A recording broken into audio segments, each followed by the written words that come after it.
You didn't own the microwave? No. Okay. Did you put here, Papa? No. Morning, everyone. Good morning. We're making our breakfast. We woke up late today. And we're gonna make some breakfast.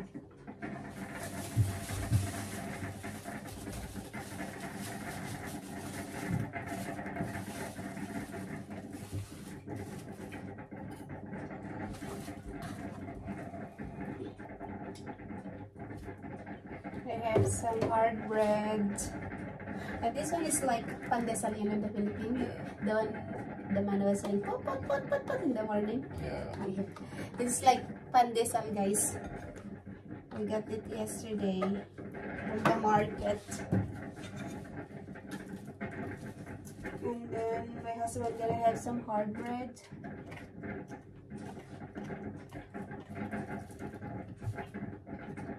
How many cheese you want to?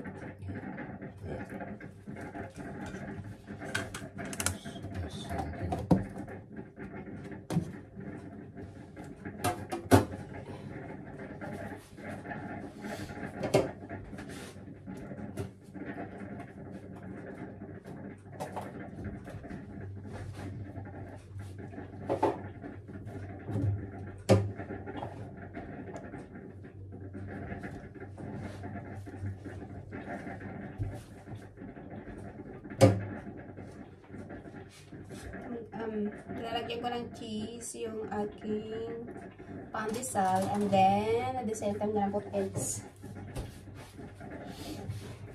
It's fried eggs. So I'm gonna have egg sandwich.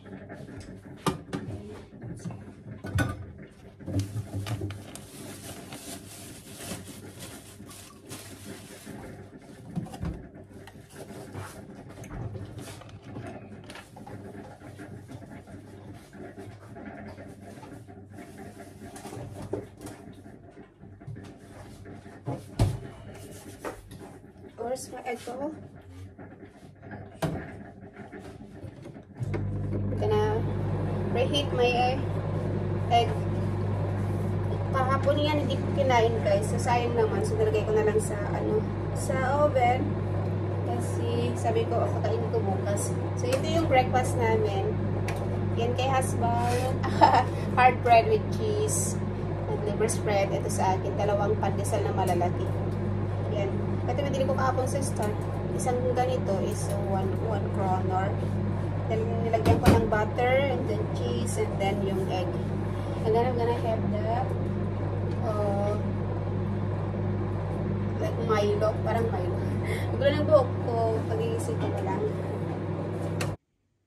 So yun na nga, guys, yung aking egg sandwich.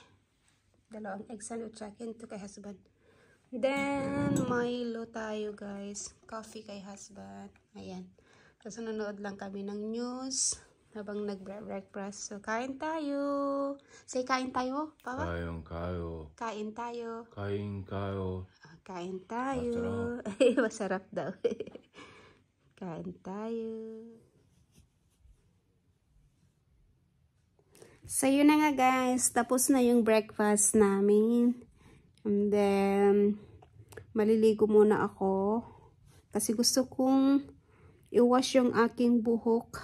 Ayan. Gusto kong i-wash yung aking buhok.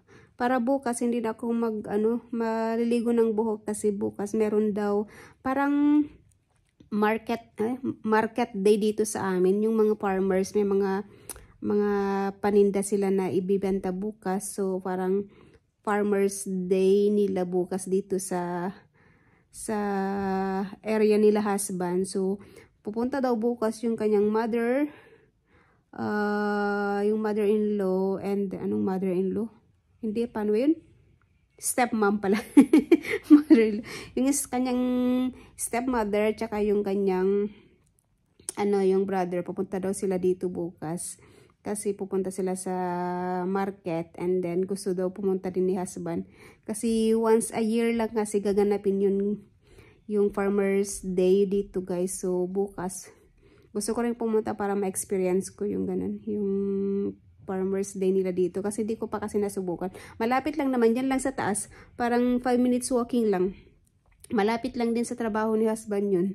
Diyan sa may, sa may grocery store dyan na malaki.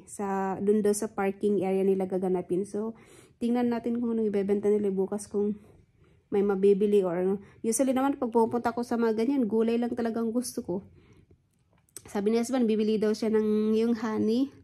Bibili daw siya ng honey, pero sabi ko, tingnan na lang natin kasi di naman tayo gumagamit ng honey. Meron pa siyang honey dyan na galing Pilipinas. Yung pure talaga na honey, guys. Nung nagbakasyon siya sa Pilipinas, sa amin, binigyan siya ng honey ng tatay ko. Yung pure talaga na honey. Nandyan pa. Hindi man niya ginagamit. So, tingnan natin kung bibili siya bukas o hindi. Pero sabi ko, kung tayo bukas, bili na lang tayo ng gulay. Kasi mahilig kasi ako sa gulay-gulay, guys. Pinapakain ko yung husband ko ng gulay-gulay palagi. Hindi naman siya mapili sa pagkain. Kaya yun, okay lang na kahit anong niluluto ko, kinakain din naman niya. So, maligo muna ako, guys. And then, mamaya, ayusin ko yung halaman ko. Kasi malalaki na yung mga plants ko doon na nireplanting ko. Ayusin ko, lilipat ko sila doon sa harapan. Para makasinagba ng araw kasi na doon sila sa malapit sa bintana sa baba, hindi sila naaarawan. So, see you guys after my shower. Tapos na akong mag-shower. And tingnan nyo tong halaman ko na to, guys. Oh, natutuyo siya. Ang dami na niyang nalaglag na na mga dahon. Ewan ko. Sabi naman ni husband, wag mong diligan araw-araw. Kasi dati kasi lagi kong dinidiligan everyday ito. Pero sabi niya, wag mo daw diligan to everyday. Kasi, yun nga, nalalaglag yung mga dahon niya. Ewan ko kung namamatay na ba to or nag-change lang siya ng ng dahon. So, nailipat ko na pala yung mga ibang halaman ko, guys. Kasi dati nandito sila sa malapit sa may pinto, window, malapit sa may heater. Pero dahil malapit nang mag-winter, so tinanggal ko sila dyan, nilayo ko sila sa may heater kasi sabi ni husband, hindi daw maganda pag malapit na sa heater kasi sobrang init. So nilipat ko sila sa harapan, pakita ko sa inyo. So dati nandito yung mga halaman ko, guys, nilagay ko dito. So meron din ako konti dito sa may pintana. And then ito, tingnan nyo, ito kalalagay ko lang ng isang araw, pinaugatan ko siya mga 2 weeks siguro. Suppose yun, nilipat ko na siya dito. Dito ko siya kinuha. Oh, ito yung mother plant nila. O, kinalbo ko. And then, ito yung isang nireplant ko. Nabuhay siya. And then, meron pa ako ditong nireplant dati. Oh, nabuhay man siya. Tapos, kinalbo ko ulit siya kahapon. Tapos, pinaugatan ko yung mga pinagputulan ko dito. Ayan. And then, yung kamatis ko, ayan, namumulaklak na. Ayan. Namumulaklak na yung kamatis ko, guys. And then ito, ewan ko, meron na siyang isang bunga. Ewan ko kung bunga ba yan, yung bilog yan. So, yung ko, bago kong, pinaglagyan ng mga plants ko, dito na siya, guys, sa harapan. Nalagay ko na sa harapan. Mas maganda dito kasi naaarawan naman siya pag binuksan ko yung bintana. Naaarawan naman siya. So, nilipat ko sila dito. So, ito yung mga bago kong tanim na ayan, bago to. Ito, medyo matagal na to. Ito yung mga unang tinanim ko na pinaugatan ko. Matatangkad. And then, ito yung nilagay ko kahapon, guys. Ayan. May mga ugat na yan. Pinaugatan ko siya. Nilagay ko siya sa, sa bote na mga 2 linggo siguro yun. Tapos, nung may mga ugat-ugat na, so nilipat ko na sila dito sa malaking paso. So, parang mas maganda yung place na nila dyan sa may harapan para hindi sila naiisturbo. Kasi pag doon ko sa malapit sa bintana, naiisturbo pag nagdidilig ako, nagagalaw ko siya. So, that's it, guys. It's evening na. So, thanks for watching. See you in my next vlog again. Bye-bye.